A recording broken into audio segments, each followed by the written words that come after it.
Um dia tiver que fazer uma palestra em qualquer lugar do mundo e alguém perguntar: ô Lula, por que o teu governo teve sucesso?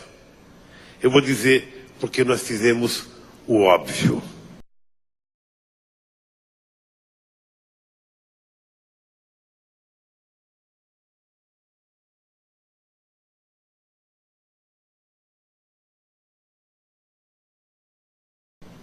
O óbvio é a única coisa que um governante tem que fazer. Inventar é para cientista, não é para governo. O governo faz, realiza aquilo que a vontade do povo quer.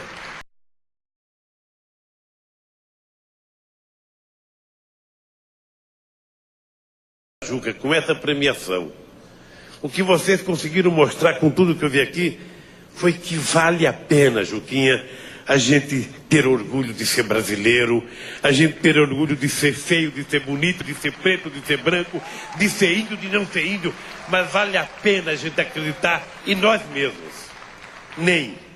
Nenhum povo consegue vencer se não acreditar em si próprio. E o que nós vimos aqui foi isso. Esse governo tem uma qualidade, governador, que vocês não têm, porque a de vocês é privatizar, privatizar e privatizar. A nossa é investir no social e no social. E a economia brasileira nunca cresceu tanto como agora. Obviamente que eu quero que cresça mais. Seu tempo, candidato. Mas compare. Quando vocês governaram o Brasil, vocês não acreditavam que o Brasil pudesse crescer. Vocês não resolveram um gargalo neste país. Nós agora estamos com 17 portos fazendo dragagem e modernizando esses portos. Coisa que não estava sendo feita. É que vocês pensavam pequeno.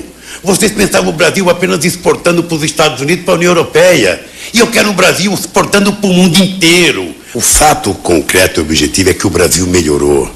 Reconheça pelo menos alguma vez, o Brasil melhorou. As pessoas estão comendo mais, as pessoas estão construindo mais, as pessoas estão trabalhando mais, as pessoas estão vivendo com mais dignidade e mais respeito nesse país.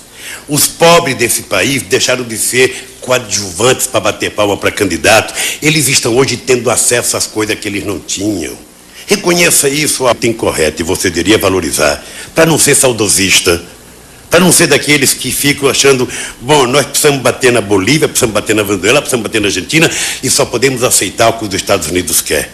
Esse país conquistou autoridade moral. A Bolívia, ela fez com o gás dela o que todos os países do mundo fizeram com o petróleo. O que acontece é que nós temos que negociar. Porque eu sei como que é uma pessoa autoritária. Pega o mais fraco, se puder, vai para cima e invade. Eu não. Eu vou conversar com o Evo Morales, vou conversar com o governo da Bolívia, porque eu sei que aquele povo passa muita necessidade e o único patrimônio que eles têm é aquele gás. Portanto, o Brasil tem que ser justo com eles na negociação. Eu acho que já houve tempo em que a bravata contra os países pobres predominava. Agora não, agora é parceria. A verdade nua e crua é que esse país deu um salto de qualidade excepcional. O nosso governo gasta, governador, naquilo que nós entendemos que vai melhorar a vida das pessoas. Pergunte para os institutos de pesquisa se já houve algum momento na história a quantidade de crédito que tem hoje nesse país. Pergunte quantos bilhões estão no mercado por conta do crédito consignado que nós criamos e facilitamos a vida das pessoas.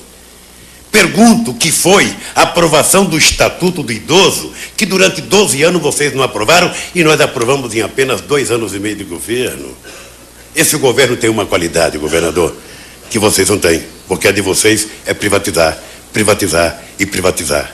A nossa é investir no social e no social. E a economia brasileira nunca cresceu tanto como agora. Obviamente que eu quero que cresça mais. Seu tempo, candidato. Mas compare. O marido, ele pensa que conhece a casa, mas quando a mulher não está em casa, se ele tivesse que fazer um café, ele não sabe onde está o pó, não sabe onde está o açúcar, não sabe onde está o bule, não sabe onde está o coador. E eu traduzia para que o povo entendesse com mais facilidade aquilo que era a arte do que eu queria fazer se ganhasse as eleições para presidir esse país. Finalmente, eu perdi 89. Eu perdi 94. E eu perdi 98. E eu perdi porque uma parte do povo pobre deste país, que deveria ter votado em mim, não votava. Não votava com razão. Não votava com medo. Não votava porque ele passava. Como é que eu não sei nada vou votar num cara que não sabe nada? Como é que eu vou votar num cara que só tem o diploma primário, que é um metalúrgico, um sindicalista? Eu lembro uma vez aqui em Casa Amarela, visitando um barraco, a mulher falou: eu não vou votar em você, Lula, porque você vai tomar tudo que eu tenho. E eu olhava pro barraquinho dela e eu falava: pelo amor de Deus, o que eu vou tomar dessa mulher? Ela não tem nada, como é que ela tem medo de mim? Eu cheguei em casa, Eduardo, contei pra Marisa. Falei: Marisa, eu tô assustado, porque eu fui num barraco de uma pessoa que não tinha nada, e essa pessoa que eu queria ajudar tem medo de mim. Tem medo. Ela não confia no que eu falo, e ela tem medo que eu vá tomar as coisas dela. E a Marisa falava: Lula, não desanima. Continua, que um dia você vai convencer. E isso aconteceu em 2002. Aconteceu.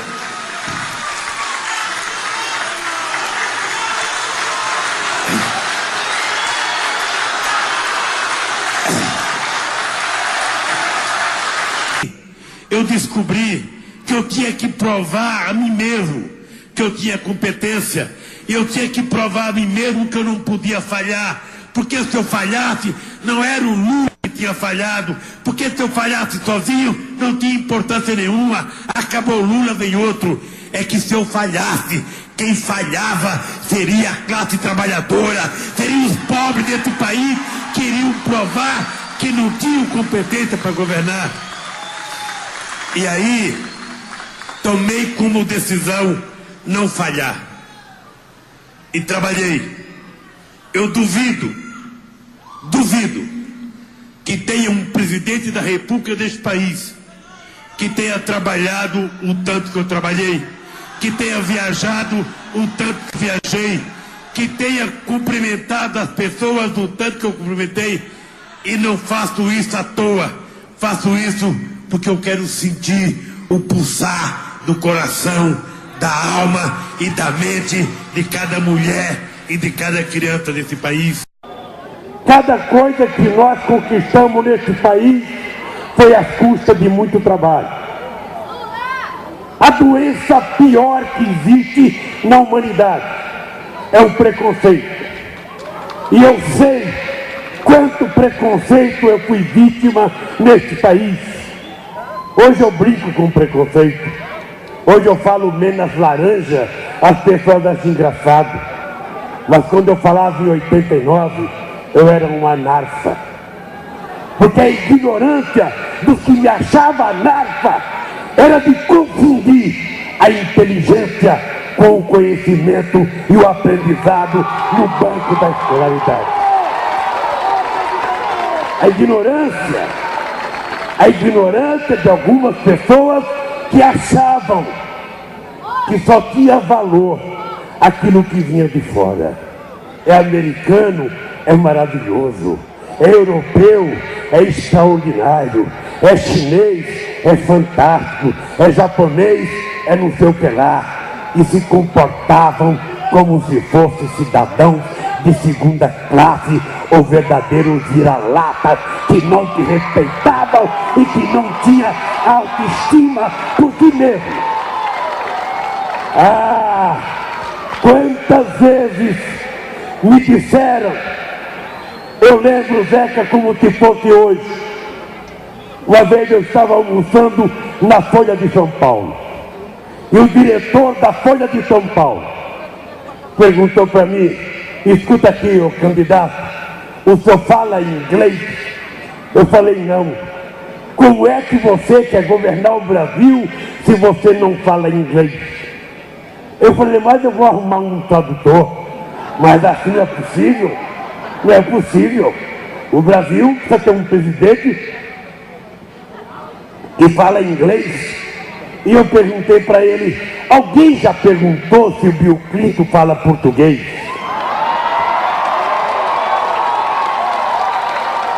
Não, mas eles achavam que o Bill Clinton não tinha obrigação de falar português. Era eu, o subalterno, o país colonizado, que tinha que falar inglês e não ele falar português. Teve uma hora, Zeca, que eu me senti chateado e levantei da mesa e falei: eu não vim aqui para dar entrevista, eu vim para almoçar. Se isso é uma entrevista, eu vou embora. E levantei, larguei o almoço, peguei o elevador e fui embora. Vou terminar o meu mandato, Zeca, sem precisar ter almoçado em nenhum jornal, em nenhuma televisão. Vou terminar o meu mandato. Também nunca faltei com respeito com nenhum deles. Já faltaram com respeito comigo. E vocês sabem o que já fizeram comigo. Se dependesse de determinados meios de comunicação, eu teria 0 na pesquisa e não 80% de boi ótimo como nós temos nesse país. Eu, companheiros e companheiras, sou um homem que agradeço a Deus pela generosidade que Ele teve comigo. E agradeço a vocês, porque um dia vocês tiveram a mesma consciência que a maioria negra da África do Sul teve ao eleger um negro que representava 26 milhões de pessoas, que eram dominados por 6 milhões de brancos. Vocês um dia tiveram a mesma consciência que os negros da África do Sul, que elegeram Mandela para presidente da República daquele país depois de 27 anos de cadeia. Vocês tiveram consciência de eleger um metalúrgico que tinha perdido muitas eleições por ser igual à maioria do povo. E o povo não acreditava que fosse capaz de dar a volta por cima.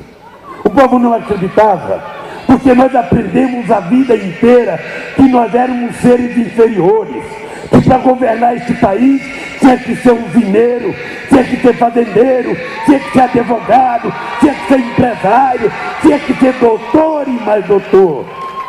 Um igual a gente não poderia governar o país. Nós não sabemos governar, muito menos um coitado de um bancário. Se coloca no seu lugar, bancário, porque este país é para ser governado por banqueiro e não por bancário. Se coloca no seu lugar, mulher, porque este país é para ser governado por homem e não por mulher. Se coloca no seu lugar, metalúrgico, porque esse mundo não é para ser governado por aqueles que moram no andar de baixo, mas por aqueles que moram no andar de cima. É assim que a escola ensinou, é assim que a sociologia ensinou, é assim que nos ensinaram a vida inteira. Até que um dia, eu lendo um poema do Vinícius de Moraes, um operário em construção, eu aprendi que um operário poderia dizer não. E quando ele disse não, a lógica perversa que estava montada nesse país, é verdade que eu perdi 3 eleições, mas é verdade que eu já ganhei 2 eleições seguidas e vamos ganhar a 3ª eleição com essa companheira mulher. Quem mais precisa nesse momento é o povo pobre desse país. E dentro do povo pobre desse país é o povo do Nordeste. E é engraçado, Sarney, que eu não fui numa escola de economia para aprender isso. Eu vi a minha mãe fazer bife para os 8 filhos delas. Você sabe que pobre vai no açougue, ele compra um bife e chega em casa, pega um martelo de amassar carne e bate no desgraçado do bife. Você compra um bifinho desse tamanho. Aí você começa a bater aquele martelinho, o bicho fica desse tamanho.